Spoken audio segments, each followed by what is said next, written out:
মহানগৰী চন্দ্ৰপুৰত অঘটন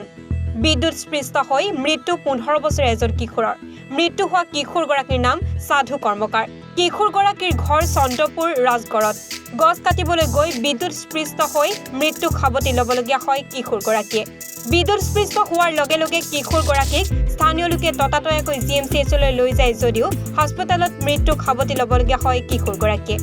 আজি দুদিন আগতে ল'ৰা এজন কঁঠাল গছত উঠিছিলে যে গছ কাটিব যায় বিদ্যুৎস্পৃষ্ট হৈ তেওঁ ল'ৰাজন পৰি কাৰণে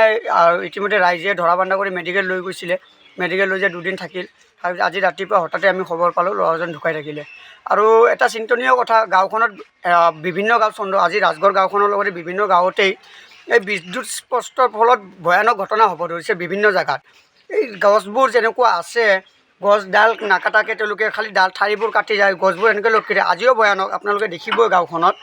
বিভিন্ন লাইনৰ তাৰৰ লগত গছবোৰ লাগি আছে কোন ল'ৰা ছোৱালী আছে সেই গছবোৰৰ দিনত কোনদিন আৰু এদিন যে অঘটন নহ'ব এইটো কোনো সন্দেহ নাই মানে এপিডিচিএলৰ বিভাগীয় কৰ্তৃপক্ষত এই ব্যৱস্থা কৰক গছ গছনিৰ পৰা ঠাল দাৰি নহয় গুৰিৰ পৰাই কাটক যদি লাইনৰ ব্যৱস্থা আছে আমি সহযোগ কৰিম কিন্তু এপিডিচিএলৰ যিটো হেমাইৰ কাৰণে এই অৱস্থাটো হৈছে বুলি আমি ৰাইজে অৱগত কৰিছোঁ ল'ৰাটোৰ নাম কি ল'ৰাটোৰ নাম আমি সাধু কৰ্মকাৰ